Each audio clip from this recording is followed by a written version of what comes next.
তো মনে রাখবা যে 2 মার্চ কি আর 3 মার্চ কি। আচ্ছা, তারপরের পয়েন্টটা হচ্ছে মুক্তিযুদ্ধের প্রথম শহীদ শঙ্কু সমজদার, উনি হচ্ছে এই দিন আর কি শহীদ হন। তো এটা প্রশ্ন আসবে যে তোমার মুক্তিযুদ্ধের প্রথম শহীদকে, উত্তর হবে শঙ্কু সমজদার। উনি কবে মৃত্যুবরণ করেন বা কবে শহীদ হন? 3 মার্চ। আচ্ছা, এরপর হচ্ছে তোমার অসহযোগ আন্দোলন কিন্তু 3 মার্চ শুরু হয়। তাহলে 3 মার্চ সম্পর্কে এই কয়েকটা তোমার টপিক জানলেই হবে। এরপর মাঝখানে আসলে সেরকম গুরুত্বপূর্ণ কিছু ঘটে নাই। 19 মার্চ অনেক গুরুত্বপূর্ণ একটা জিনিস ঘটেছিল। আমাদের মুক্তিযুদ্ধের প্রথম সশস্ত্র প্রতিরোধটা তোমার 19 মার্চ আহ গড়ে তোলা হয়েছিল। এবং এটা গড়ে তুলেছিল ইস্ট বেঙ্গল রেজিমেন্ট, বা হচ্ছে তোমার ইবিআর বলা হয় এটাকে। আমাদের বাংলাদেশ সেনাবাহিনীর পূর্ব যে নামটা সেটা হচ্ছে ইস্ট বেঙ্গল রেজিমেন্ট। এবং এটা কোথায় গড়ে উঠেছিল? গাজীপুরের জয়দেবপুরে। আচ্ছা, তারপর 19 মার্চের পরে 25 মার্চ আমরা জানি। আহ এটা যদি আগের রেজিম হইতো তাহলে আমাদের ওই শেখ মুজিবের ব্যাপারে অনেক কিছু করতে হতো, কিন্তু এখন আসলে সেটা লাগবে না।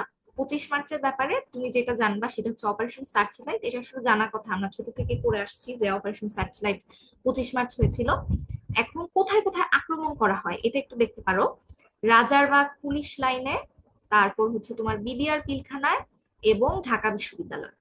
আরেকটা প্রশ্ন আসবে যে 25 মার্চ কি দিন ছিল বা কি বার ছিল? বৃহস্পতিবার।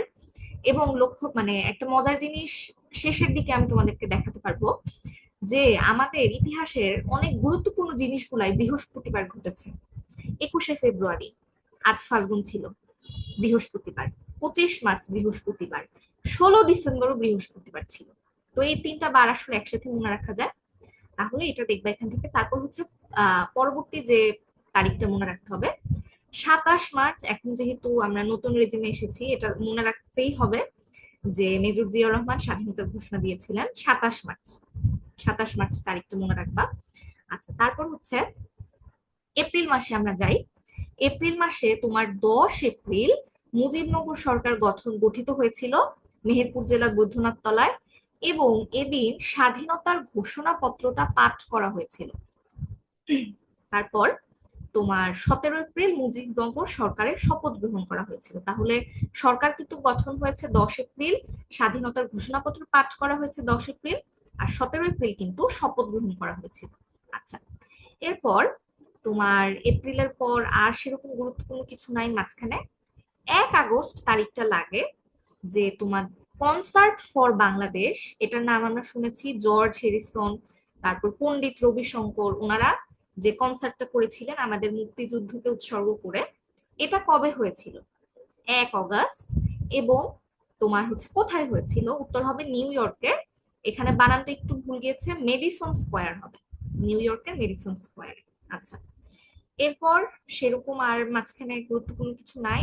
21 নভেম্বর মনে রাখবা যৌথ বাহিনী গঠিত হয়েছিল।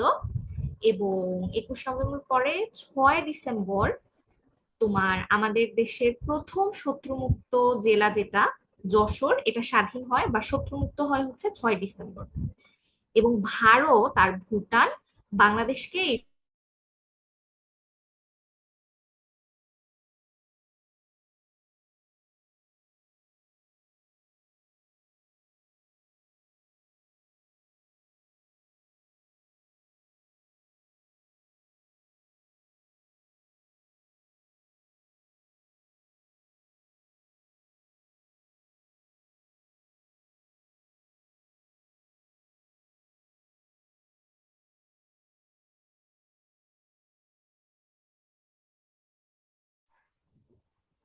আচ্ছা, মাঝখানে মনে হয় একটু হয়ে গেছিল নাকি, কেটে গেছিল মনে হয়।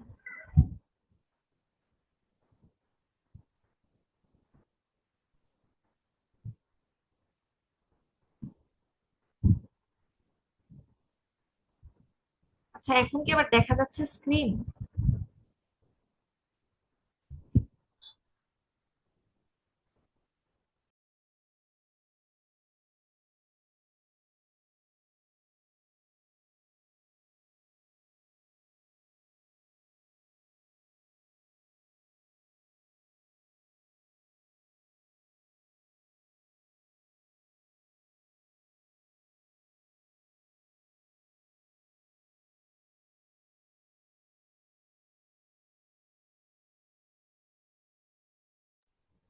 স্ক্রিনটা কি দেখা যাচ্ছে এখন?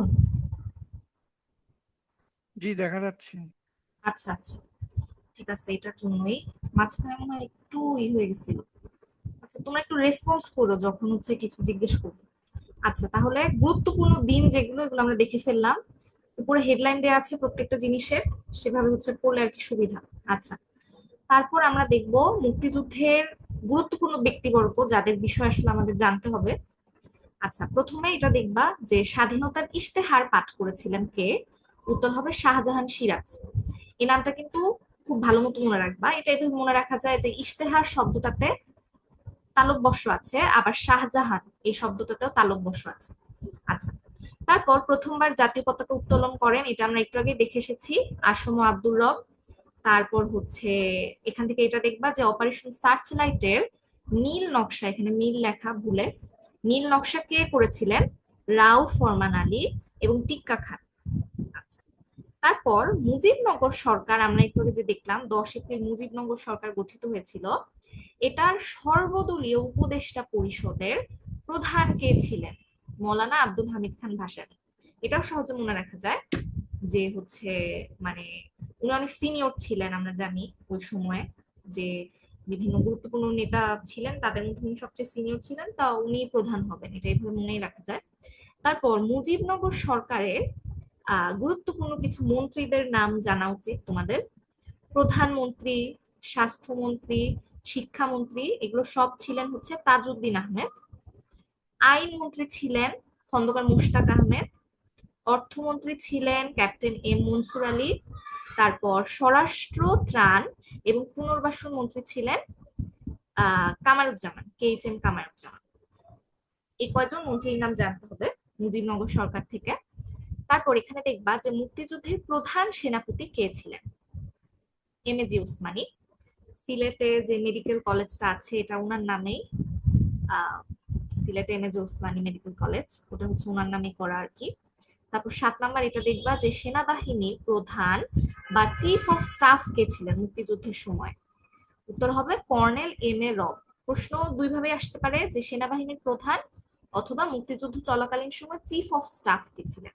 আচ্ছা, তাহলে সেনাবাহিনী যখন দেখলাম, বিমান বাহিনীটাও দেখতে হবে। বিমান বাহিনীর প্রধান ছিলেন A.K. খন্দকার। আচ্ছা, তারপর আমরা জানি যে আমাদের মুক্তিযুদ্ধের সময় পুরো দেশটাকে তোমার কয়েকটা ফোর্সে ভাগ করা হয়েছিল। মূলত হচ্ছে তোমার তিনটা force: Z force, K force, S force.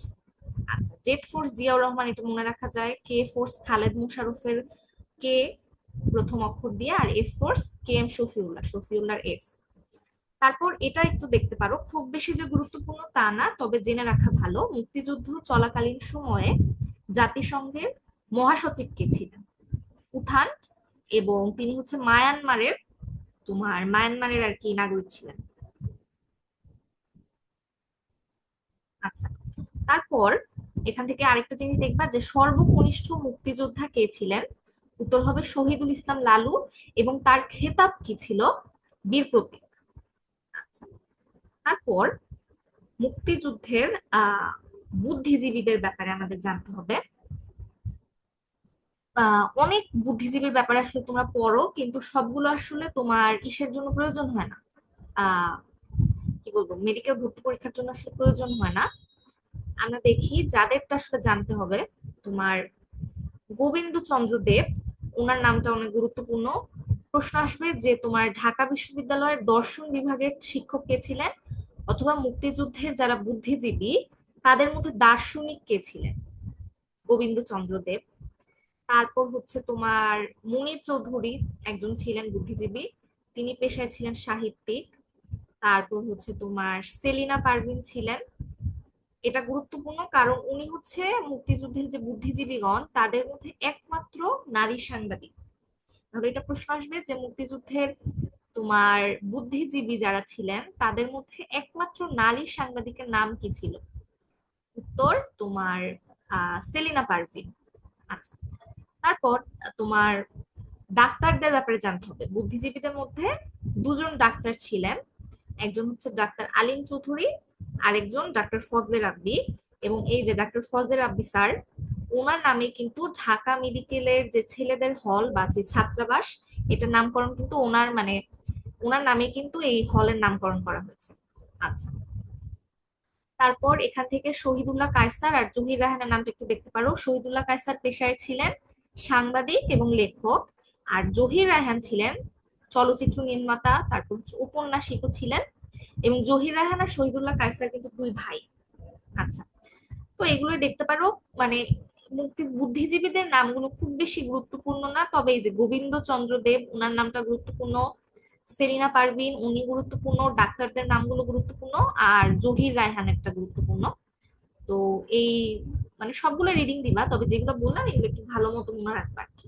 আচ্ছা, তারপর আমরা বীর শ্রেষ্ঠদের ব্যাপারে একটু দেখবো। বীর শ্রেষ্ঠদের ব্যাপারে দেখবা যে বইয়ে অনেক কিছু লেখা থাকে, সব আসলে প্রয়োজন হয় না, সব ইনফরমেশন প্রয়োজন হয় না। কি কি জানতে হবে আমি এটা বলে দিচ্ছি। আহ ল্যান্স নায়েক মুন্সি আব্দুর রউফ, উনি হচ্ছেন ইপিআর এর তোমার সদস্য ছিলেন। ইপিআর মানে হচ্ছে ইস্ট পাকিস্তান রাইফেলস।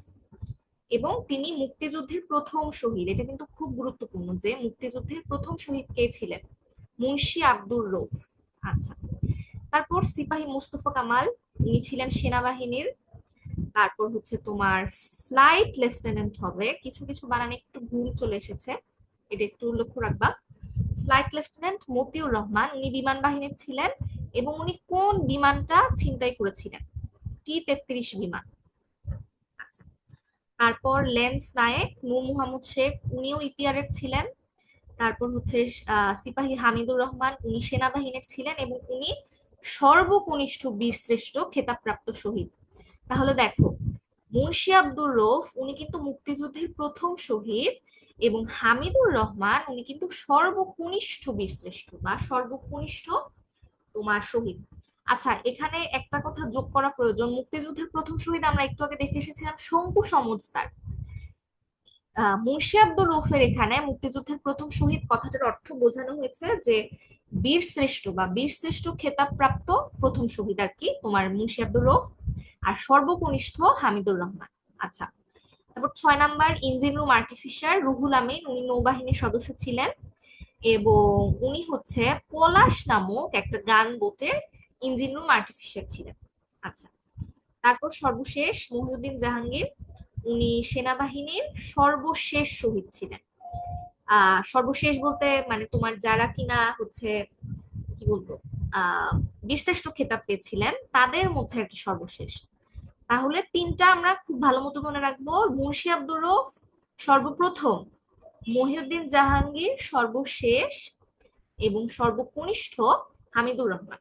আচ্ছা, এবং এখান থেকে এটা মনে রাখবা যে সেনাবাহিনীর কয়জন ছিল আমরা যদি একটু দেখি। সিপাহী মুস্তফা কামাল 1, সিপাহী হামিদুর রহমান 2, মহিউদ্দিন জাহাঙ্গীর 3। তার মানে সেনাবাহিনীর আমরা পেলাম 3 জন। তারপর হচ্ছে ইপিআর এর কয়জন, তোমার ইপিআর এর একজন লেন্স নায়েক মুন্সি আব্দুর রউফ, তারপর হচ্ছে তোমার লেন্স নায়েক নূর মোহাম্মদ শেখ 2 জন পেলাম। তাহলে ইপিআর এর 2 জন, আর বিমান বাহিনীর একজন lieutenant Motiur Rahman flight lieutenant, আর হচ্ছে তোমার নৌবাহিনীর একজন রুহুল আমিন। এই সংখ্যাটা একটু মনে রাখলে ভালো। তবে সেনাবাহিনী আর ইপিআর এই দুইটার সংখ্যাটা আর কি মানে গুরুত্বপূর্ণ, যে সেনাবাহিনীর 3 জন আর ইপিআর এর 2 জন। আচ্ছা, তারপর এই যে বীরশ্রেষ্ঠদের ব্যাপারে আমরা পড়লাম, এবার একটু বিস্তারিত জানা দরকার যে কি কি খেতাব আসলে দেয়া হয়েছিল মুক্তিযুদ্ধের শহীদদের। প্রথমে এটা মনে রাখা সহজ যে তোমার মুক্তিযুদ্ধের বীরশ্রেষ্ঠ 7 জন পেয়েছিলেন, বীর উত্তম পেয়েছিলেন 68 জন, কিন্তু বর্তমানে 67 জন। এখন এটা দিয়ে কি বোঝানো হয়েছে, 1973 সালে শেখ মুজিব যখন ছিলেন তখন তার সরকারের সময়ে যে গ্যাজেটটা প্রকাশিত হয়েছিল তখন 68 জনকে বীর উত্তম খেতাব দেওয়া হয়েছিল। পরে তোমার একজনকে এখান থেকে আর কি তোমার মানে একজনের নামটা হচ্ছে কেটে দেওয়া হয়েছিল বা সরিয়ে দেওয়া হয়েছিল, যার কারণে বর্তমানে হচ্ছে 67 জন। আচ্ছা, বীর বিক্রম তখন ছিলেন হচ্ছে তোমার 175 জন, বর্তমানে আছেন 174 জন। আচ্ছা, তারপর বীর প্রতীক খেতাব প্রাপ্ত ওই সময়ে ছিলেন 426 জন, মানে হচ্ছে তোমার 1973-এর যে গ্যাজেট সে অনুযায়ী, কিন্তু বর্তমানে 424 জন বীর প্রতীক খেতাব প্রাপ্ত আছে। আচ্ছা, এখন এটা গুরুত্বপূর্ণ যে বর্তমানে মোট খেতাবপ্রাপ্ত মুক্তিযোদ্ধা কতজন, উত্তর হবে 672 জন। আচ্ছা, তারপর এখান থেকে আরো কয়েকটা গুরুত্বপূর্ণ ইনফরমেশন দেখবা, যে তোমার মুক্তিযুদ্ধের আহ নারী বীর প্রতীক খেতাবপ্রাপ্ত বা তোমার হচ্ছে একমাত্র নারী বীর প্রতীক কে, উত্তর হবে ক্যাপ্টেন সেতারা বেগম। তারপর হচ্ছে তোমার একমাত্র আদিবাসী খেতাবপ্রাপ্ত যে ব্যক্তি তার নাম কি, উত্তর হবে ইউকে চিং মার্মা। এবং তার খেতাবটা কি, উত্তর হবে বীর বিক্রম। এরপর তোমার হচ্ছে একমাত্র বিদেশি বীর প্রতীক কে ছিলেন, উত্তর হবে ডব্লিউ এইচ ওডারল্যান্ড। আচ্ছা, আমি 1 মিনিট একটু সময় দাও, আমি একটু জাস্ট ব্রেক নিচ্ছি, 2 মিনিট, আমি আসছি।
দুঃখিত। আচ্ছা, তাহলে খেতাবের ব্যাপারে বা মুক্তিযুদ্ধে যারা খেতাব পেয়েছিলেন তাদের ব্যাপারে আসলে কি কি জানতে হবে এটা দেখে নিলাম। এবার তোমার মুক্তিযুদ্ধের নারী বা বেশ কিছু নারী ছিলেন যাদের গুরুত্বপূর্ণ অবদান ছিল, তাদের বিষয়ে মাঝে মধ্যে প্রশ্ন আসে। তো খুব বেশি ইনফরমেশন জানতে হবে না, যেগুলো আসলে গুরুত্বপূর্ণ আমি বলে দিচ্ছি। ক্যাপ্টেন সেতারা বেগম, ওনার ব্যাপারে আমরা দেখলাম একটু আগে যে তোমার আহ মুক্তিযুদ্ধের নারী বীর প্রতীক খেতাবপ্রাপ্ত যিনি, তার নাম হচ্ছে ক্যাপ্টেন সেতারা বেগম। এবং এখান থেকে এটা লাগে যে উনি হচ্ছে কত নম্বর সেক্টরে বা উনি হচ্ছে কত নম্বর সেক্টরের দায়িত্ব পেয়েছিলেন, 2 নম্বর সেক্টরের। এবং প্রতীক দেখলাম বীর প্রতীক। আর উনি কিন্তু বাংলাদেশ ফিল্ড হাসপাতালের দায়িত্ব পালন করেছিলেন, বাংলাদেশ ফিল্ড হাসপাতালের কমান্ডিং অফিসার হিসেবে তিনি ছিলেন। তারপর 2 নাম্বার তারামুন বিবি, ওনার সেক্টরটা দেখতে হবে তোমার হচ্ছে উনি 11 নম্বর সেক্টরে আহ ছিলেন, 11 নম্বর সেক্টরের আন্ডারে উনি যুদ্ধ করেছিলেন। এবং ওনার খেতাবটা এখানে মনে হয় একটু ভুল লেখা আছে, সম্ভবত এটা বীর বিক্রম হবে। আমি তোমাদেরকে একদম শিওর হয়ে স্লাইডটা তো আমি দিয়ে দিব, ক্লাস শেষ হয়ে গেলে এই স্লাইডটা আমি দিয়ে দিব। তো তখন এই জিনিসটা একটু কারেকশন করে নিতে হবে, এটা সম্ভবত বিক্রম হবে, আমি শিওর হয়ে জানাতে পারবো। আচ্ছা, 3 নাম্বার হচ্ছে তোমার খেতাববিহীন নারী মুক্তিযোদ্ধা, ওনার নাম হচ্ছে কাকুন বিবি। এবং ওনার ওনার ওনার একটা উপাধি আছে, এটা হচ্ছে মুক্তি বেটি। তো প্রশ্ন আসে যে মুক্তি বেটি কাকে বলা হয়, উত্তর হবে হচ্ছে কাকুন বিবি। এবং মাঝে মধ্যে প্রশ্ন আসতে পারে যে ওনার বাড়ি কোথায়, সুনামগঞ্জ, অথবা যদি অপশনে সিলেট থাকে তখন সিলেট উত্তর করতে হবে। আচ্ছা, নারীদের অবদান দেখলাম, এবার বিদেশিদের অবদান নিয়েও আমাদের জানতে হবে। আচ্ছা, প্রথমটা তো আমরা সবাই পড়েছি, কনসার্ট ফর বাংলাদেশ। এটা জর্জ হ্যারিসন এবং পণ্ডিত রবি শঙ্কর ওনাদের উদ্যোগে হয়েছিল। এবং আমরা দেখলাম যে আমরা দেখেছি যে 1 আগস্ট এই কনসার্ট ফর বাংলাদেশের আয়োজন করা হয়েছিল তোমার নিউ ইয়র্কের মেডিসন স্কোয়ার।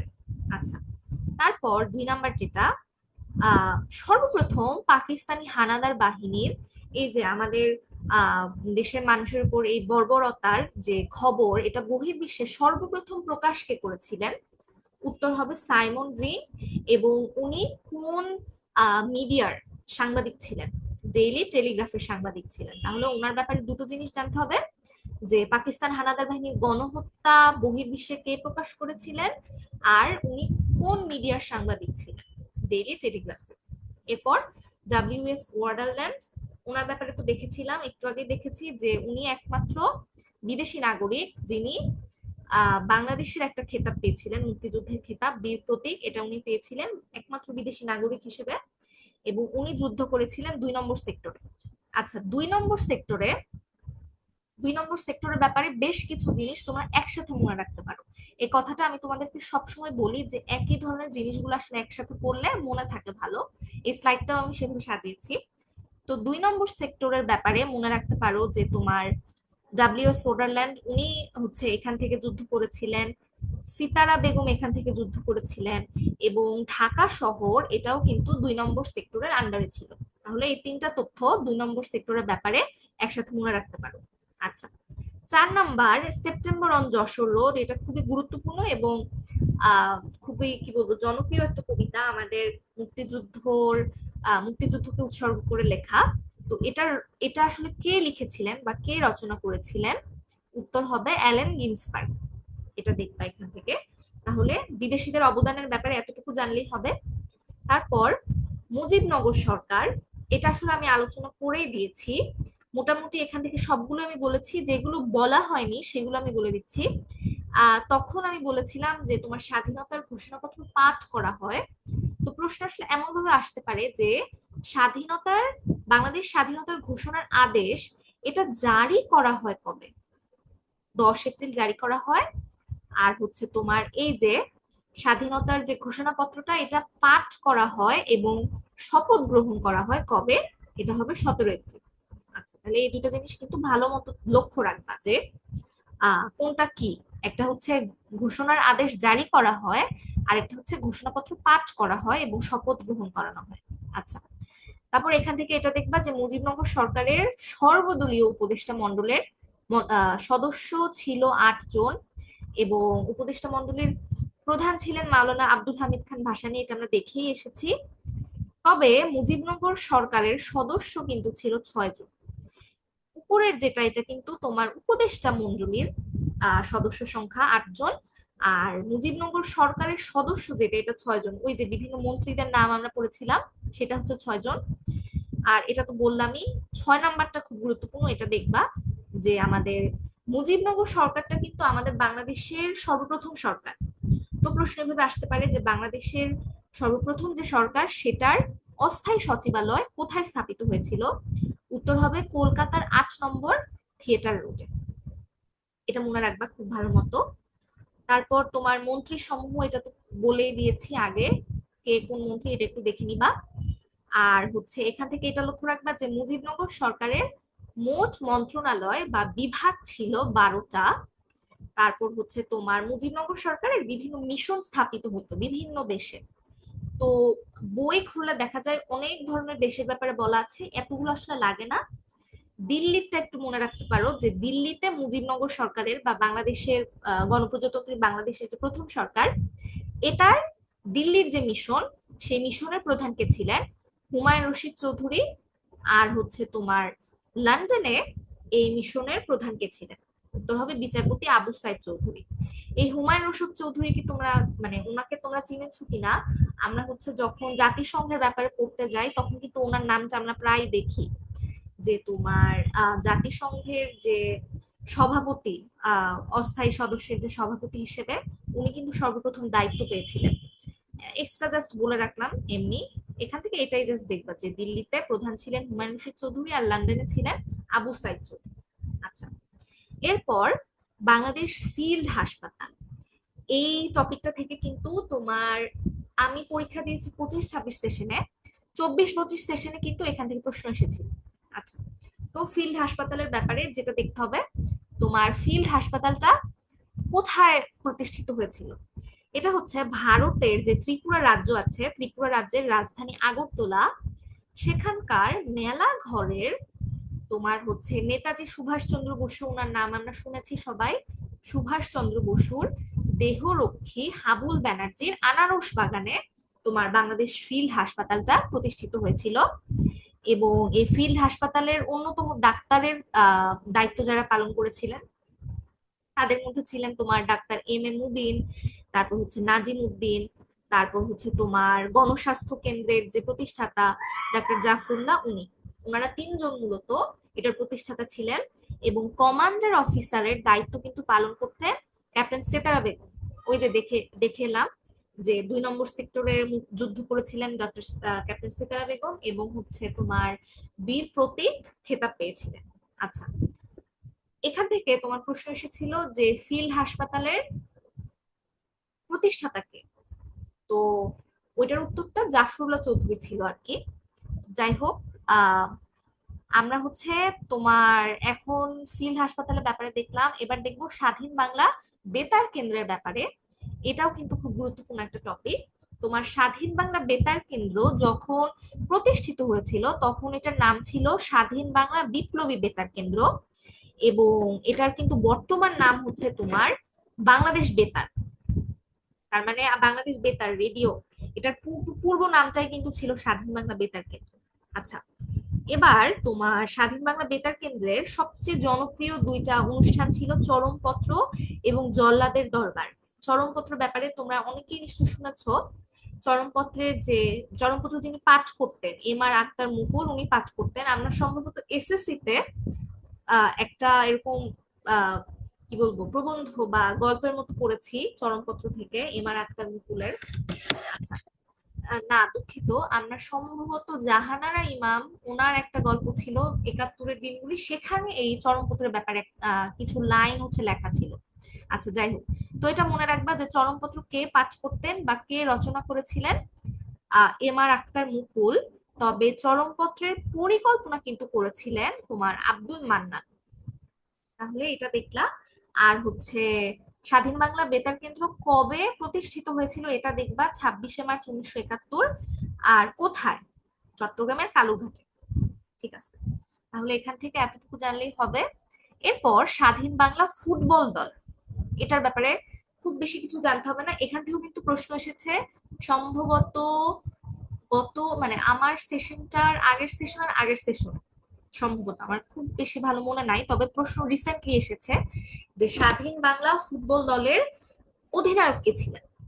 অধিনায়ক ছিলেন জাকারিয়া পিন্টু, এবং এটা আসলে কেন গঠিত হয়েছিল, তোমার বাংলাদেশের স্বাধীনতা যুদ্ধে বিশ্বব্যাপী জনমত গড়ে তুলতে এবং মুক্তিযোদ্ধাদের সাহায্য করার জন্য, অর্থ সংগ্রহ করার জন্য স্বাধীন বাংলা ফুটবল দলটা হচ্ছে প্রতিষ্ঠিত হয়েছিল।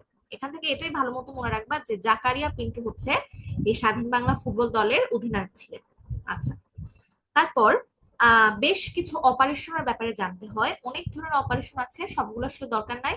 শেখ মুজিবের ব্যাপারেও বেশ কিছু অপারেশন ছিল, ওগুলো এখন লাগবে না। যেগুলো লাগবে সেগুলো আমি বলে দিচ্ছি, লিখাই আছে। অপারেশন চেঙ্গিস খান, এটা হচ্ছে আমরা জানি যে তোমার পাকিস্তান হচ্ছে ভারতের উপর বিমান হামলা করেছিল, পরে আবার ভারতও পাল্টা আক্রমণ করেছিল। তবে মানে এই পাল্টাপাল্টি যে বিমান হামলা, পাকিস্তান যে ভারতের উপর যে হামলাটা করেছিল তোমার আকাশপথে, এই অপারেশনটার নাম ছিল অপারেশন চেঙ্গিস খান। এবং অপারেশন জ্যাকপট, এটা খুবই গুরুত্বপূর্ণ, মানে কোচিং এর পরীক্ষায় এটা খুব ঘন ঘন আসে যে অপারেশন জ্যাকপট কি, বা হচ্ছে 10 নম্বর যে সেক্টরটা ছিল অথবা নৌ সেক্টর, 10 নম্বর সেক্টরটাকে কিন্তু নৌ সেক্টর বলা হয়, তোমরা নিশ্চয়ই জানো। এই নৌ সেক্টরের পরিচালনায় যে অপারেশনটা হয়েছিল সেটার নাম কি, অপারেশন জ্যাকপট। এবং আরেকটা তথ্য দিয়ে রাখি এখানে, তোমাদের 10 নম্বর সেক্টর যেটা, এটা কিন্তু কোনো নিয়মিত সেক্টর কমান্ডার ছিল না। আচ্ছা, তারপর অপারেশন ক্লোজ ডোর, এটাও গুরুত্বপূর্ণ। মুক্তিযুদ্ধের পরবর্তীকালে এই যে মুক্তিযুদ্ধের সময় বিভিন্ন তোমার অস্ত্র ব্যবহৃত হয়েছে, এই অস্ত্রগুলো উদ্ধার করার যে অভিযান বা যে অপারেশন, এটার নাম হচ্ছে অপারেশন ক্লোজ ডোর। আচ্ছা, মোটামুটি এই 3টা অপারেশনের ব্যাপারে জানলেই হবে। অপারেশন সার্চ লাইটের ব্যাপারে তো আমরা জানি, কিন্তু দেখা যায় যে এই 3টা অনেক সময় প্রশ্নে চলে আসে কিন্তু আমরা হচ্ছে গুলিয়ে ফেলি, তো এই 3টা আলাদা করে একটু মনে রাখবা। আচ্ছা, তারপর আমরা অপারেশন সমূহ দেখলাম। এবার আমরা একটু দেখবো যে মুক্তিযুদ্ধে নৌবাহিনী এবং বিমান বাহিনীর আসলে কি অবদান ছিল। আচ্ছা, নৌবাহিনী এবং বিমান বাহিনী, এগুলোর ব্যাপারে খুব বেশি কিছু জানতে হয় না। মেডিকেল ভর্তি পরীক্ষার জন্য যে ইনফরমেশন গুলো জানতে হবে আমি বলে দিচ্ছি। তোমার বাংলাদেশ নৌবাহিনী সর্বপ্রথম যাত্রা শুরু করেছিল বিএনএস পদ্মা এবং বিএনএস পলাশ, এই দুইটা নামে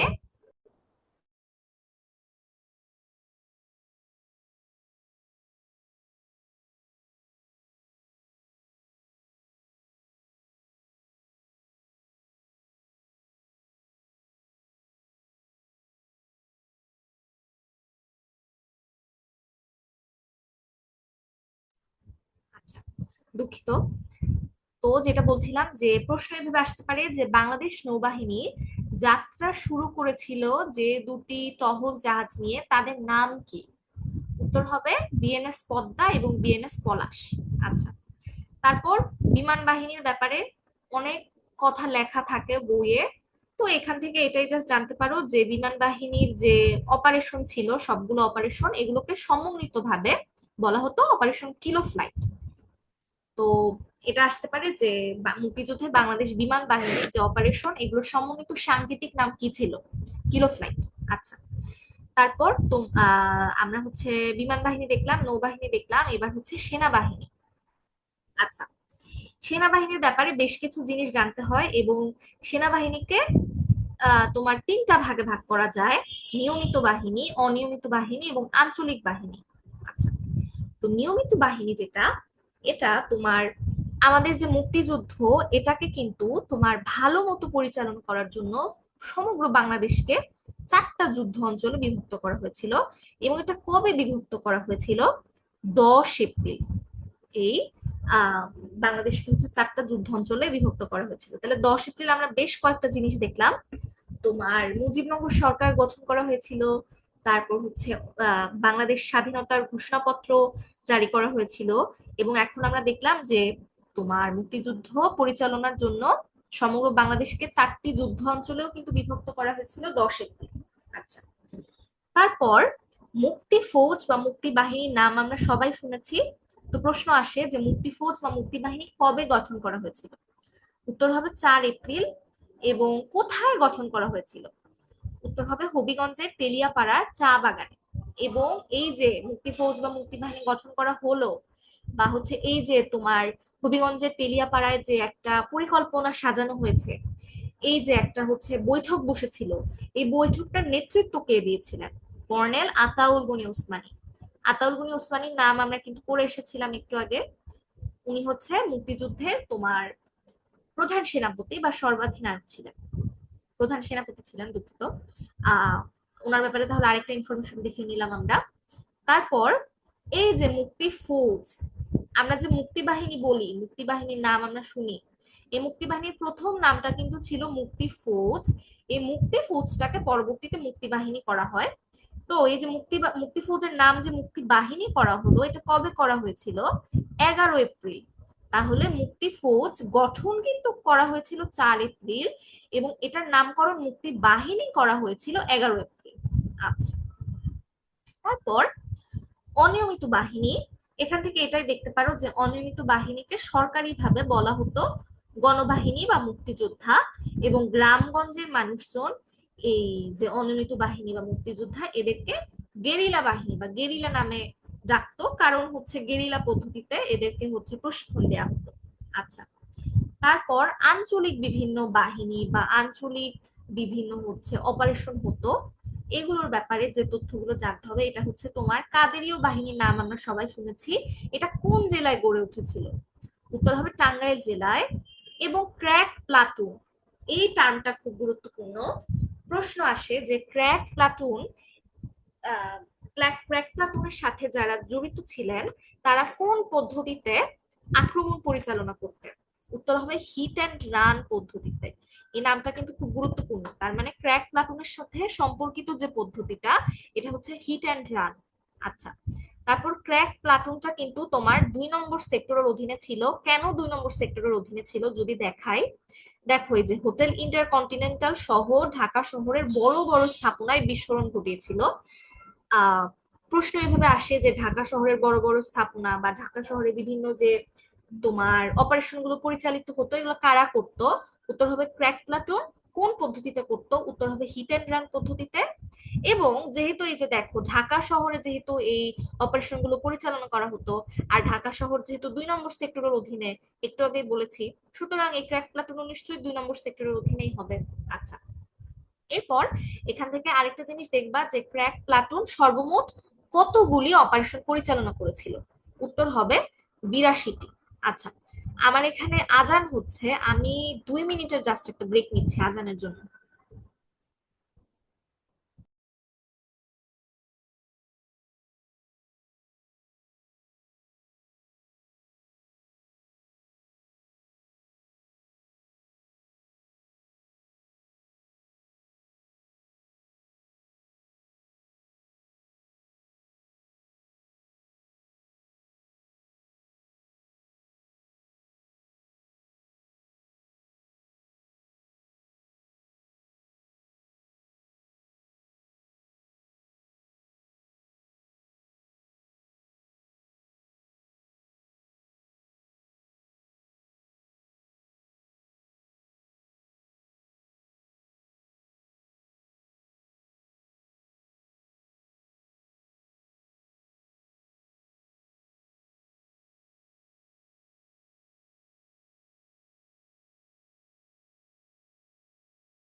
আচ্ছা, আবার শুরু করতে পারি। তো সেনাবাহিনীর মধ্যে আমরা সবগুলো ভাগ দেখলাম, অপারেশন দেখলাম, তারপর হচ্ছে তোমার বিভিন্ন বাহিনীর ব্যাপারে দেখলাম। এখন হচ্ছে সেক্টর এবং সেক্টর কমান্ডারদের ব্যাপারে কিছু জিনিস জানতে হয়। আচ্ছা, প্রথমটা হচ্ছে ওই যে বললাম, মুক্তিযুদ্ধটা পরিচালনা করার জন্য সারা দেশকে 4টা যুদ্ধ অঞ্চলে ভাগ করা হয়েছিল। এবং এটা আমরা দেখলাম যে 10 এপ্রিল ভাগ করা হয়েছিল যুদ্ধ অঞ্চলে। তারপর আমরা জানি যে সারা বাংলাদেশে কিন্তু 11টা সেক্টরে ভাগ করা হয়েছিল এবং সাব সেক্টর ছিল 64টা। তো এটা কিন্তু অনেক সময় কনফিউশন তৈরি হয় যে সেক্টর কয়টা ছিল, সাব সেক্টর কয়টা ছিল। তাহলে এটা ভালো মতো লক্ষ্য রাখবা যে সেক্টর ছিল 11টা, সাব সেক্টর ছিল 64টা। এবং তোমাদেরকে আমি এটা একটু আগেই দেখেছি যে আমাদের যে 10 নম্বর সেক্টরটা বা নৌ সেক্টরটা ছিল, যারা কিনা অপারেশন জ্যাকপট পরিচালনা করেছিল, এটা কিন্তু কমান্ডার বিহীন ছিল, মানে এখানে নিয়মিত কোনো কমান্ডার ছিলেন না। তবে তোমার মুক্তিযুদ্ধের সময় আমরা জানি যে 11টা সেক্টরের দেখা যেত যে অনেক সেক্টরে একজন সেক্টর কমান্ডার থাকতেন, কিংবা অনেক সেক্টরে 2 জন 3 জন এরকমও ছিলেন। তো দেখা যেত মানে সম সম মানে কি বলবো, সবাই মিলেই আসলে এই সেক্টরটার দায়িত্ব পালন করতেন। কোনো নিয়মিত সেক্টর কমান্ডার ছিলেন না আর কি, বা হচ্ছে কোনো পার্মানেন্ট সেক্টর কমান্ডার ছিলেন না। আচ্ছা, তারপরে এই যে সেক্টরদের মানে সেক্টরের ব্যাপারে এত কিছু আমরা জানছি, এই সেক্টর গুলো কবে বিলুপ্ত করা হয় এটাও কিন্তু গুরুত্বপূর্ণ। 12 ফেব্রুয়ারি 1972 এই যে বিভিন্ন মানে 11টা সেক্টর এগুলো বিলুপ্ত করা হয়, কারণ যুদ্ধ তো শেষ, এখন আর লাগবে না। তাহলে সেক্টর হচ্ছে বিলুপ্ত করা হয়েছিল 12 ফেব্রুয়ারি 1972। আচ্ছা, তারপর আমরা জানি এখন একটু আগে দেখলাম যে 11টা সেক্টরে ভাগ করা যায়। তবে মুক্তিযুদ্ধের কিন্তু একটা এক্সট্রা সেক্টর ছিল বা দ্বাদশ একটা সেক্টর ছিল। এটা কোনটা প্রশ্ন আসবে যে মুক্তিযুদ্ধের দ্বাদশ সেক্টর কোনটা। উত্তর হবে স্বাধীন বাংলা বেতার কেন্দ্র। ওই যে আমরা পড়েছিলাম স্বাধীন বাংলা বেতার কেন্দ্র, স্বাধীন বাংলা বিপ্লবী বেতার কেন্দ্র, যেটার বর্তমান নাম বাংলাদেশ বেতার। ওই সময় আর কি এই স্বাধীন বাংলা বেতার কেন্দ্রটাকে বলা হতো মুক্তিযুদ্ধের দ্বাদশ সেক্টর। কারণ এখান থেকে আসলে অনেক কি বলবো যোগাযোগ করা হতো, বা হচ্ছে ওয়্যারলেস মাধ্যম বিভিন্ন মাধ্যমে আর কি কমিউনিকেশন করা হতো এই স্বাধীন বাংলা বেতার কেন্দ্রের মাধ্যমে। এজন্য এটাকে দ্বাদশ সেক্টর বলা হচ্ছে। আচ্ছা, তারপর বাংলাদেশের প্রথম স্বাধীন সেক্টর কিন্তু 8 নম্বর সেক্টর। প্রথম স্বাধীন জেলা কিন্তু ছিল যশোর, আর প্রথম স্বাধীন সেক্টর হচ্ছে 8 নম্বর সেক্টর। আচ্ছা, তারপর সুন্দরবন কোন সেক্টরের অধীনে, এটা মাঝে মধ্যে প্রশ্ন আসে। উত্তর হবে 9 নম্বর সেক্টরের অধীনে সুন্দরবন। এরপর তোমার আমরা যে নয় তোমার নৌ সেক্টরটা দেখলাম, এই যে নৌ সেক্টরে তো কোনো কমান্ডার ছিল না। তাহলে এই সেক্টরটাকে মানে এমন কিছু করা উচিত যাতে এটা অন্য একটা সেক্টরের আন্ডারে থাকতে পারে এবং এটার যে কার্যক্রমগুলা এগুলো ভালোভাবে পরিচালনা করা যায়। তো এটা কত নম্বর সেক্টরের অধীনে আসলে ছিল নৌ সেক্টরটা? 1 নম্বর সেক্টরের অধীনে ছিল।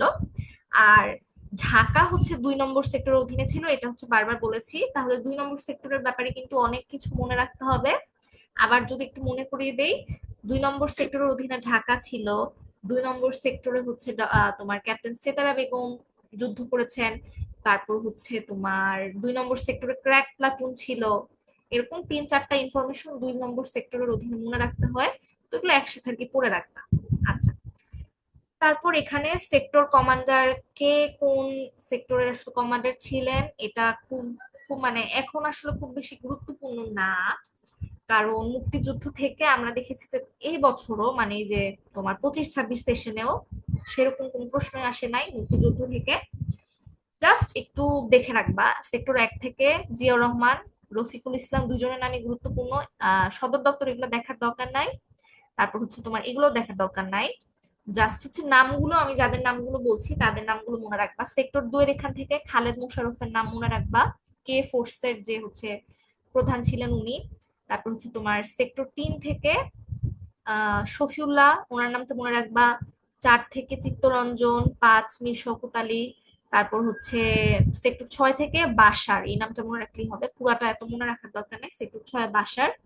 তারপর হচ্ছে সেক্টর 7 থেকে কাজী নুরুজ্জামান, ওনার নামটা মনে রাখবা। সেক্টর 8 থেকে আহ এম এ মঞ্জুর, ওনার নাম মনে রাখলেই চলবে। সেক্টর 9 থেকে আব্দুল জলিল, ওনারটা দেখবা। 10 নম্বর সেক্টরটি বললাম যে হচ্ছে তোমার নিয়মিত কোনো সেক্টর কমান্ডার ছিল না। আর 11 থেকে আবু তাহের। আচ্ছা, সেক্টর কমান্ডারদের নাম আমি বললাম যে খুব বেশি গুরুত্বপূর্ণ যে এমন না, তবে দেখে রাখতে পারলে ভালো। এবং যে কয়টা আমি বলেছি সেগুলো। আচ্ছা, তারপর তোমার হচ্ছে মুক্তিযুদ্ধের 11টা সেক্টর, এগুলো জাস্ট একটু দেখবা যে কোন জায়গাটা কি ছিল। এবং এটা তুমি এভাবে মানে আমি তোমাকে বলে দেই, দেখো এভাবে যাচ্ছে, তারপর হচ্ছে এভাবে আসলো, এবং 11 নাম্বারটা এভাবে মানে তুমি হচ্ছে বাংলাদেশের মানচিত্রটাকে মনে করলা যে একটা হচ্ছে তোমার একটা বক্স। আচ্ছা, বক্সের তোমার আহ মানে এই নিচ থেকে উপর পর্যন্ত ডান পাশে এভাবে ফার্স্টে তুমি মনে রাখলা যে এরকম একটা অ্যারো চিহ্ন। তারপর তুমি এভাবে একটা অ্যারো চিহ্ন মনে রাখলা, এবং এখানে একটা সার্কেল। মানে এভাবে আর কি সিরিয়ালি মনে রাখা যায় যে 1 2 3 4 5। তারপর এই পাশ থেকে আবার এই যে বাম পাশে হচ্ছে এভাবে অ্যারো চিহ্ন দিতে হবে। 6 7 8 9, 10 নাম্বারটা হচ্ছে তোমার এই ইয়ে কি বলে নো নো সেক্টর। আর 11 নাম্বার হচ্ছে এটা। মানে এইভাবে যদি মনে রাখতে পারো তাহলে হচ্ছে জাস্ট তোমার বাংলাদেশের মানচিত্রটা আমরা কম বেশি সবাই জানি যে কোন জায়গায় আসলে কোন এরিয়াটা আছে। তো এভাবে মনে রাখলে মানে এমসিকিউ আসলে আর কি তুমি ভিজুয়ালাইজেশন করে আর কি মনে করতে পারবা। যেমন হচ্ছে 1 নম্বরে চট্টগ্রাম, তারপর হচ্ছে 2 নম্বরে নোয়াখালী, এরকম আর কি। সবগুলো আসলে খুব বেশি গুরুত্বপূর্ণ না। চট্টগ্রামটা মনে রাখলা, নোয়াখালী, তারপর হচ্ছে সিলেট, তারপর হচ্ছে এখান থেকে কুমিল্লা বেশি দরকার নাই, ঢাকা তো বলছি, ঢাকা হচ্ছে 2 নম্বর সেক্টর। তারপর হচ্ছে তোমার ঠাকুরগাঁও, রাজশাহী, দিনাজপুর, এরকম জাস্ট পিক যে জেলাগুলা, এগুলো আর কি মনে রাখতে হবে। আমি যেভাবে বললাম যে প্রথমে এইভাবে একটা অ্যারো চিহ্ন যাবে, এরপর এইভাবে একটা অ্যারো চিহ্ন যাবে, আর লাস্টে উপরের দিকে একটা এরিয়া, এরকম আর কি। আচ্ছা, তারপর আমরা হচ্ছে তোমার আহ কি বলবো নৌবাহিনীর ব্যাপারে দেখলাম, বিমান বাহিনীর ব্যাপারে দেখলাম, সেনাবাহিনীর ব্যাপারে দেখলাম। এবার হচ্ছে এই 3 বাহিনীর সমন্বয়ে যৌথ বাহিনী গঠিত হয়েছিল। এই যৌথ বাহিনীর ব্যাপারে আমি এই ইনফরমেশন গুলো অলরেডি আমি পড়িয়ে এসেছি। তবু এখানে একটু রিক্যাপ করে দিচ্ছি যে যৌথ বাহিনীটা গঠিত হয়েছিল কিন্তু 21 নভেম্বর। এই কারণে আমরা কিন্তু প্রত্যেক বছর 21 নভেম্বর সশস্ত্র বাহিনী দিবস পালন করি। আচ্ছা, তাহলে দেখলাম যৌথ বাহিনী গঠিত হয়েছিল কবে আর হচ্ছে সশস্ত্র বাহিনী দিবস কবে। এরপর ভারতের আমাদের বাংলাদেশে যে ভারতীয় সৈন্যরাও হচ্ছে তোমার যুদ্ধ করেছিল, এই সৈন্যদের ভারতে কবে ফিরিয়ে নেওয়া হয়েছিল বা এই সৈন্যরা বাংলাদেশ থেকে কবে ফিরে গিয়েছিল, এটা হচ্ছে 12 মার্চ 1972। আর প্রথম সশস্ত্র প্রতিরোধ কবে গড়ে উঠেছিল, এটা তো বললামই, 19 মার্চ 1971। আচ্ছা, তাহলে এখান থেকে এগুলো দেখলেই চলবে। যৌথ বাহিনী গঠন দেখলাম। আচ্ছা, তারপর হচ্ছে তোমার পাক বাহিনীর আত্মসমর্পণ, মানে হচ্ছে তোমার আহ মাঝখান দিয়ে অনেক অপারেশন হলো, বুদ্ধিজীবী হত্যা হলো, তারপর হচ্ছে তোমার বাংলাদেশকে অনেক দেশ ইতিমধ্যে স্বীকৃতি দিল।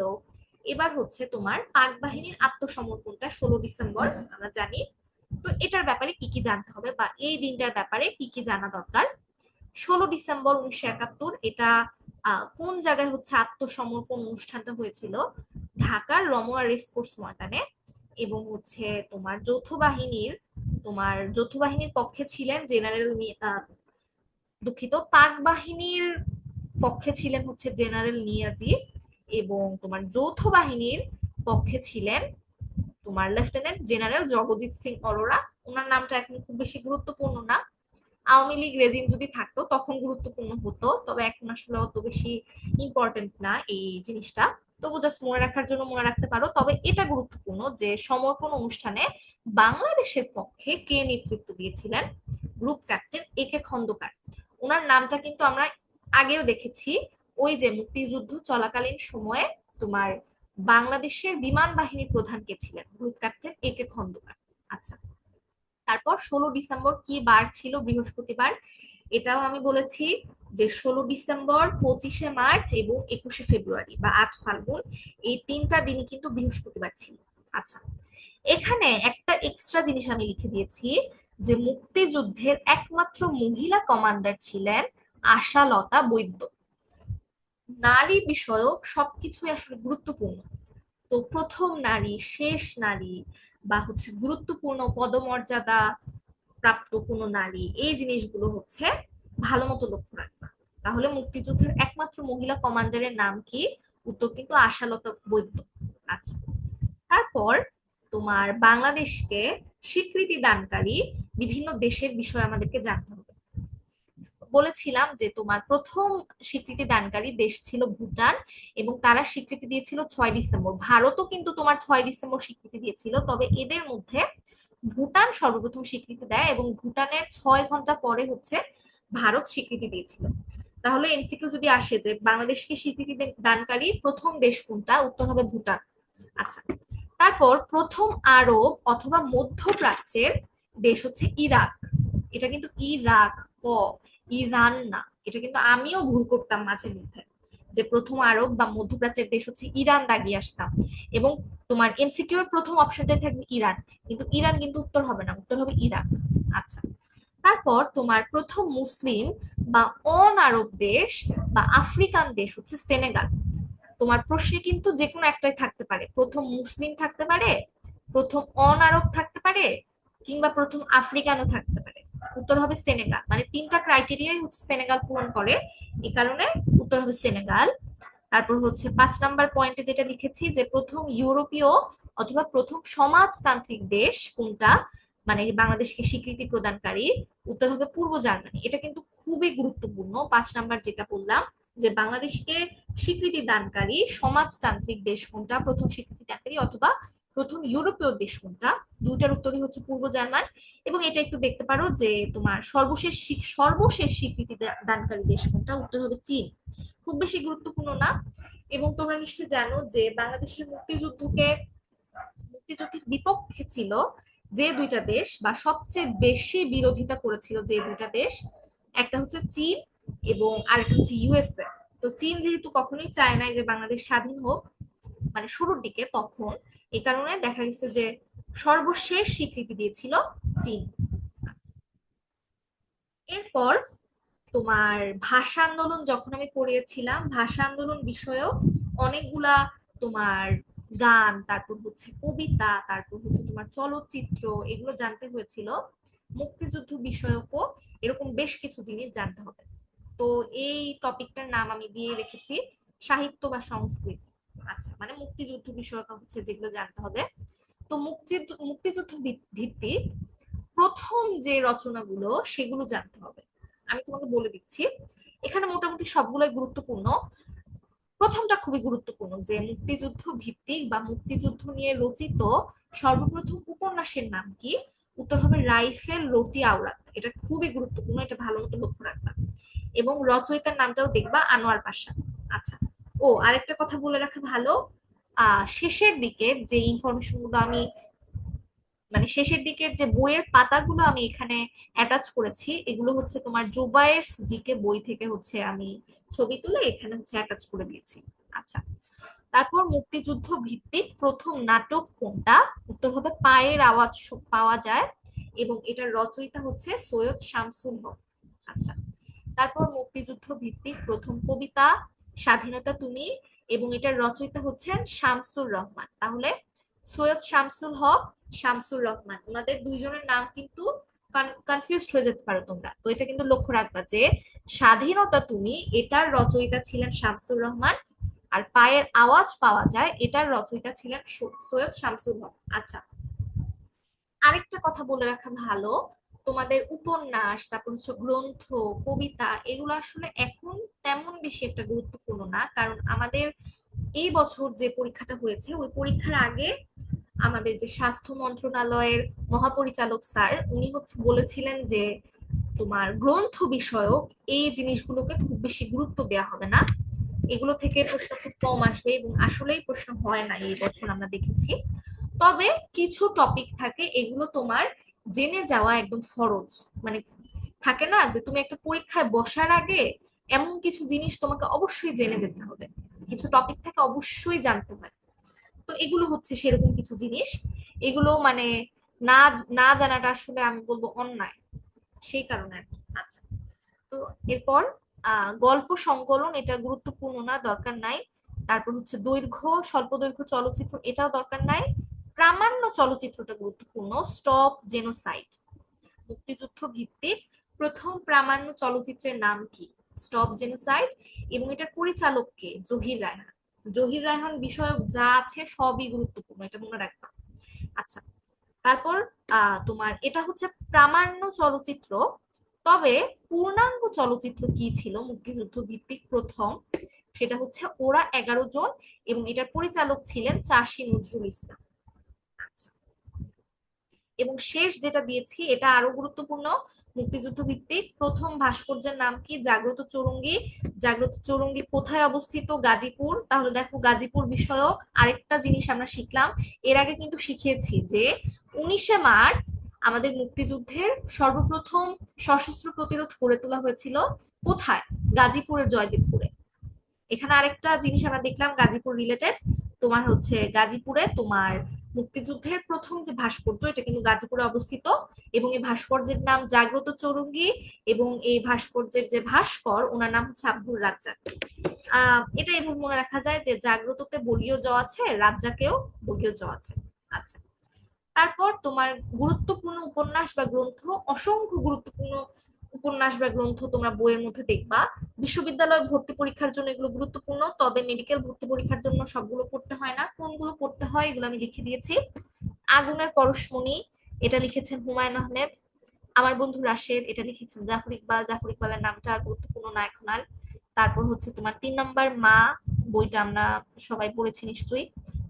মানে মানে কি বলবো, অনেক জনপ্রিয় একটা উপন্যাস, এটা লিখেছেন আনিসুল হক। তারপর 4 নাম্বার আমি বীরাঙ্গনা বলছি, এটা লিখেছেন বা রচনা করেছেন নীলিমা ইব্রাহিম। 4 নাম্বার এটা গুরুত্বপূর্ণ। তারপর হচ্ছে তোমার 71-এর ডায়েরি, এটা লিখেছেন হচ্ছে তোমার বেগম সুফিয়া কামাল। এবং 71-এর দিনগুলি, এটা লিখেছেন জাহানারা ইমাম। তাহলে এই দুটো কিন্তু কনফিউজ কনফিউজড হয়ে যেতে পারো, ভালো মতো দেখে রাখবা যে ডায়েরি হলে সেটা হচ্ছে সুফিয়া কামাল, আর যদি বলা হয় 71-এর দিনগুলি সেটা হচ্ছে জাহানারা ইমাম। আচ্ছা, তারপর মুক্তিযুদ্ধ ভিত্তিক কয়েকটা কবিতা জানলেই ইনাফ। আহ স্বাধীনতা তুমি, তারপর হচ্ছে তোমাকে পাওয়ার জন্য হে স্বাধীনতা, এবং বন্দি শিবির থেকে, এই তিনটাই রচনা করেছেন শামসুর রহমান। এবং স্বাধীনতা এই শব্দটি কিভাবে আমাদের হলো, এটা রচনা করেছেন নির্মলেন্দু। কবিতা এত বেশি গুরুত্বপূর্ণ না আমাদের জন্য, আমাদের ভর্তি পরীক্ষার জন্য গুরুত্বপূর্ণ না, তবুও যেগুলো আসলে নাইস টু নো বা জানতেই হয় সেগুলো আমি বলে দিলাম। আচ্ছা, তারপর হচ্ছে তোমার মুক্তিযুদ্ধ ভিত্তিক গান, সবই গুরুত্বপূর্ণ, সবগুলোই পড়তে হয়। তবু এখান থেকে আমি কোনগুলো একদম জানতেই হবে সেগুলো বলে দিচ্ছি। জয় বাংলা বাংলার জয় এটা, তারপর হচ্ছে তোমার গাজী মাজহারুল আনোয়ারের এটা জানলেই হবে, জয় বাংলা বাংলার জয়, এটার রচয়িতা হচ্ছে বা গীতিকার হচ্ছেন গাজী মাজহারুল আনোয়ার। তারপর হচ্ছে তোমার মোরা একটি ফুলকে বাঁচাবো বলে, এটা গুরুত্বপূর্ণ। এক সাগর রক্তের বিনিময়ে গুরুত্বপূর্ণ। তারপর হচ্ছে পূর্ব দিগন্তে সূর্য উঠেছে গুরুত্বপূর্ণ। এই সবগুলাই লিখেছেন বা হচ্ছে গীতিকার বা রচয়িতা গোবিন্দ হালদার। আচ্ছা, তারপর হচ্ছে তোমার এক নদী রক্ত পেরিয়ে, এটা হচ্ছে রচনা করেছেন খান আতাউর রহমান। তারপর ধনধান্যে পুষ্পে ভরা, এটা রচনা করেছেন দ্বিজেন্দ্রলাল রায়, এটা দেখবা। তারপর এখান থেকে এটা লাগবে না, এটাও লাগবে না, আহ এটাও লাগবে না, সবকটা জানালা খুলে দাও না, এটা অবশ্যই দেখবা, নজরুল ইসলাম বাবু। আচ্ছা, তারপর তোমার এখান থেকে দেখো, এতক্ষণ তো আমরা দেখলাম যে বিভিন্ন গুরুত্বপূর্ণ গানের গীতিকার কারা ছিলেন বা গান লিখেছেন কারা, এটা দেখলাম।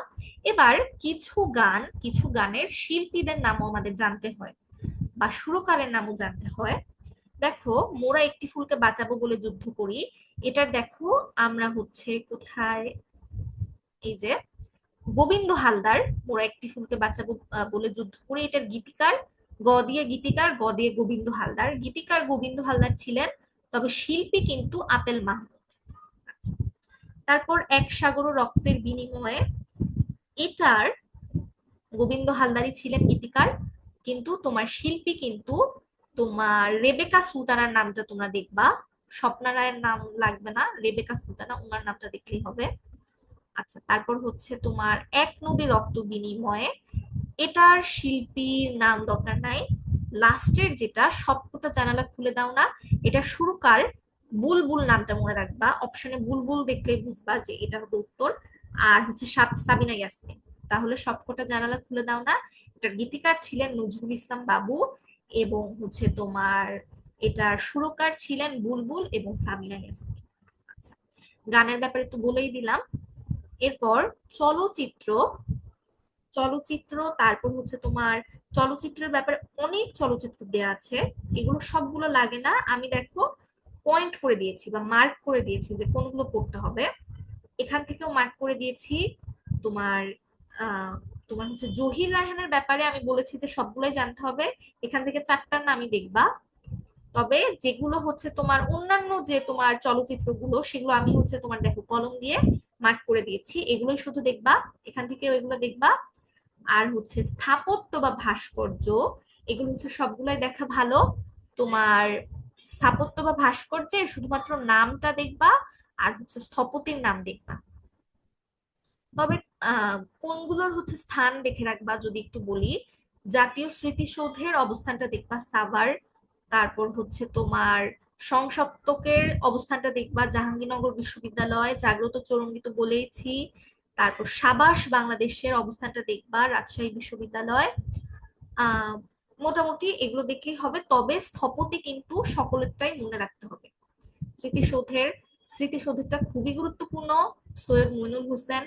তারপর হচ্ছে মুজিবনগর স্মৃতিসৌধ দরকার নাই, রায়ের বাজার বধ্যভূমি ও স্মৃতিসৌধ এটা দেখবা। তোমার হচ্ছে ফরিদউদ্দিন আহমেদ, জামিয়াল শাফি, দুজনের নামই দেখতে হবে।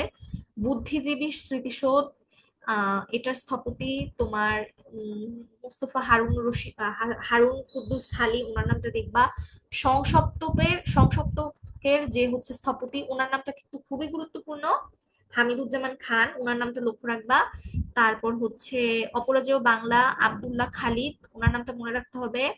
সাবাস বাংলাদেশ অনেক গুরুত্বপূর্ণ, সাবাস বাংলাদেশ রাজশাহী বিশ্ববিদ্যালয়ে অবস্থিত এবং স্থপতির নাম নিতুন কুণ্ড। আর জাগ্রত চৌরঙ্গী তো বলেই দিয়েছি, এটা হচ্ছে সর্বপ্রথম তোমার স্থাপত্য ছিল বা স্থাপনা ছিল মুক্তিযুদ্ধ ভিত্তিক, এটার অবস্থানটা হচ্ছে তোমার গাজীপুরের জয়দেবপুরে, এবং এটার স্থপতি হচ্ছে আব্দুর রাজ্জাক।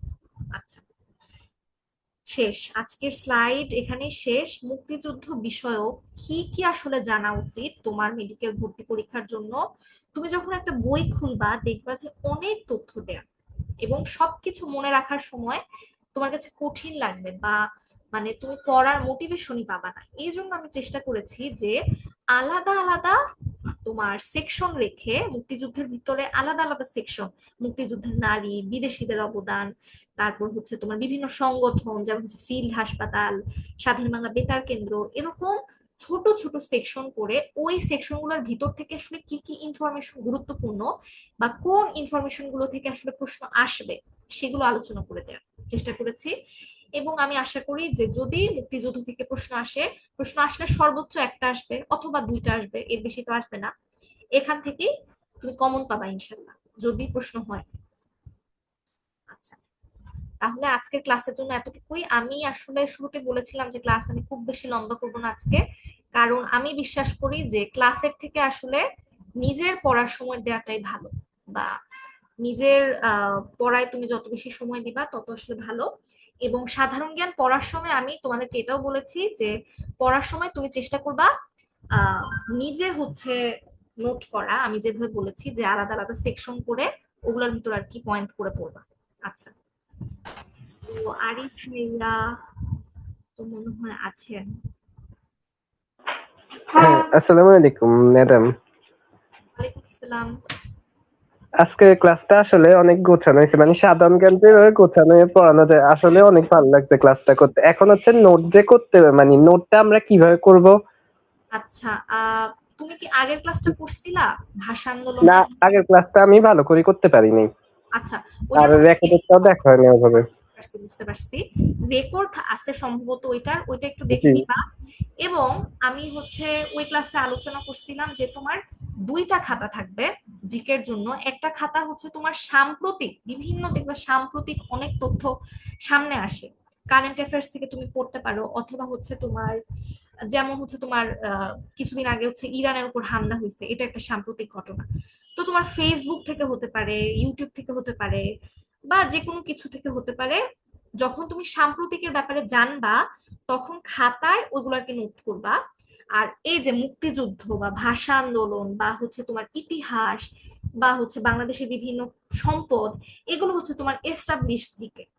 এগুলো তুমি, এগুলোর জন্য আরেকটা খাতা থাকবে তোমার। ওই খাতায় তুমি এভাবে মানে প্রত্যেকটা টপিককে আলাদা আলাদা করে নোট করবা। যেরকম আমি তোমাকে বলি যে তোমার এস্টাবলিশ জিকের মধ্যে তুমি দেখবা 10টা বা 15টা বা সর্বোচ্চ 20টা জিনিসই আমাদের পড়তে হয়। মুক্তিযুদ্ধ, তারপর হচ্ছে প্রাচীন বাংলার ইতিহাস, তারপর হচ্ছে বিভিন্ন শিল্প, এগুলা। তো এই প্রত্যেকটা জিনিসকে তুমি চেষ্টা করবা ছোট ছোট আর কি ভাগ করতে। যেরকম মুক্তিযুদ্ধটার 3টা ভাগ হয়, মুক্তিযুদ্ধের পূর্ব, মুক্তিযুদ্ধ, মুক্তিযুদ্ধ পরবর্তী। এবার মুক্তিযুদ্ধের ভিতরে দেখো আমি কতগুলা তোমার ভাগ করছি, তাই না? এই যে তোমার বিভিন্ন দিন, তারপর হচ্ছে তোমার বিভিন্ন গুরুত্বপূর্ণ ব্যক্তিবর্গ। তো আমি বলবো আমি যেভাবে তোমাদের স্লাইডটা বানাই দিছি এভাবেই চেষ্টা করবা নোট করতে। সর্বপ্রথম হেডলাইন দিবা বাংলাদেশের মুক্তিযুদ্ধ, তারপর প্রথম পয়েন্টটা লিখলা যে মুক্তিযুদ্ধ বিষয়ক যে গুরুত্বপূর্ণ দিন এগুলা, তারপর 1 2 3 4 5 6 এভাবে তোমার পয়েন্ট করে করে ধরো 2 মার্চ লিখলা, জাস্ট তুমি লিখলা যে প্রথমবার পতাকা উত্তোলন, ব্র্যাকেটে আসম আব্দুর রব, তারপরে কমা দিয়ে ডিইউ, ডিইউ মানে তো ঢাকা বিশ্ববিদ্যালয়, এরকম আর কি। এভাবে যতগুলো পয়েন্ট আমি দিছি, আলোচনাও করে দিছি, এরকম মানে সেকশন করে করে আর কি পয়েন্ট করবা। তাহলে দেখবা তোমার মনেও থাকবে ভালো, এবং তুমি যখন রিভিশন করতে যাবা তোমার কাছে অগোছালো মনে হবে না। এবং সবচেয়ে গুরুত্বপূর্ণ যে পয়েন্ট সেটা হচ্ছে জিকের প্রিপারেশনটা আমরা নেই শুধুমাত্র আমি বলবো যাতে আমার কনফিডেন্সটা থাকে। কারণ জিকে আসলে আমি তোমাকে জীবনেও বলতে পারবো না যে তুমি যদি এই 20টা পয়েন্ট পড়ো বা এই 20টা টপিক পড়ো তাহলে তুমি কমন পাবা। মানে বায়োলজি যেরকম আমরা বলতে পারি যে এই একটা চ্যাপ্টার পড়লে তুমি একটা এমসিকিউ অবশ্যই কমন পাবা, কিন্তু জিকে কিন্তু এরকম বলা যায় না। কিন্তু জিকেটা আমরা পড়ি, মানে আমাদের সুন্দর একটা প্রিপারেশন থাকতে হয় যাতে পরীক্ষার ফলে আমরা কনফিডেন্স পাই। তো এভাবে যদি তুমি, আমি যেভাবে বললাম এভাবে যদি নোট করো তাহলে আমার মনে হয় পড়াটা সুন্দর হবে, গোছানো হবে, তোমার মনেও থাকবে ভালো, এবং তুমি মানে আত্মবিশ্বাস পাবা যে হ্যাঁ আমি সুন্দর একটা প্রিপারেশন নিচ্ছি।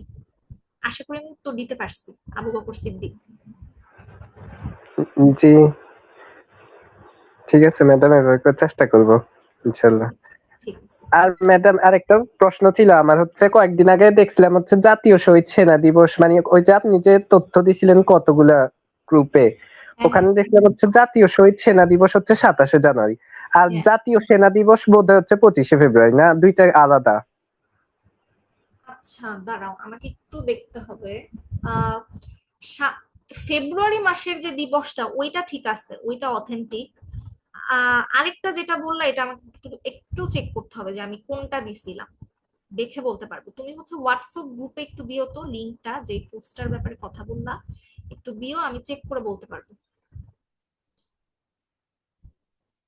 আচ্ছা। ঠিক আছে একদম। আচ্ছা, আর আর আচ্ছা কি আপু, কোনো প্রশ্ন করবা কেউ? সাম্প্রতিকের জন্য মানে কোন সোর্স থেকে পড়লে ভালো হবে? আমার ওই সামনে নির্বাচন রিলেটেড জিকে গুলো সাম্প্রতিক মানে একটা পরীক্ষার জন্য পড়ার দরকার ছিল, তো সেক্ষেত্রে কোন সোর্স থেকে পড়লে সেটা ভালো হবে? আচ্ছা আচ্ছা। আহ আমি হচ্ছে বুঝছো, মাঝখানে হচ্ছে শুরু করছিলাম তোমাদের জন্য এরকম একটা সিরিজ, যে আমি সাম্প্রতিকের 5টা তোমাদের তথ্য দিব, আর হচ্ছে তোমার এস্টাবলিশড জন্য তথ্য দিব।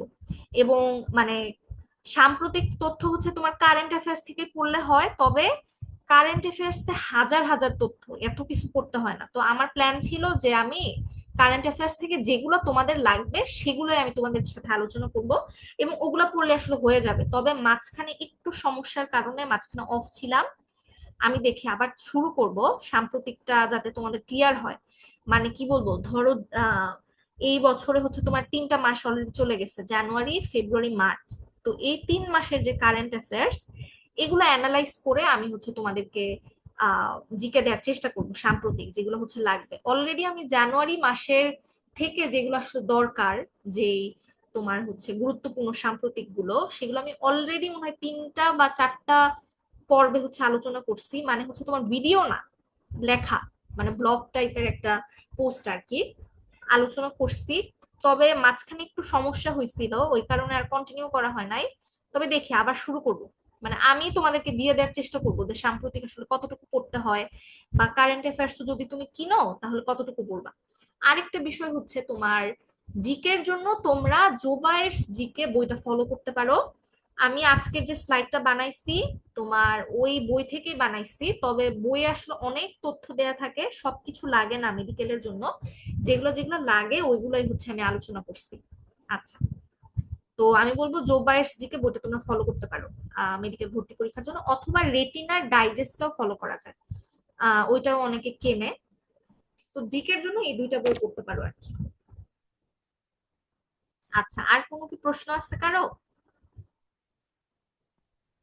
আর মনে হয় প্রশ্ন নাই, তো আমরা অ্যাকচুয়ালি আছে ক্লাসটা শেষ করে। আর হ্যাঁ, তোমাদের সাম্প্রতিক নিয়ে আপু অ্যাকচুয়ালি সামনে কাজ করবে, পড়ে আছে, পরীক্ষা এখন অনেক দেরি আছে, তো তোমরা টেনশন নিও না। হ্যাঁ, হ্যাঁ হ্যাঁ পরীক্ষার আগ হ্যাঁ। পর্যন্ত সকল সাম্প্রতিক নিয়ে তোমাদের আপু একটা কিছু একটা সমাধান দিবে। ওকে, তো আমরা আজকে ক্লাসটা শেষ করে আশা করি তোমাদের সব ভালো লাগছে। হ্যাঁ, ওকে। আচ্ছা।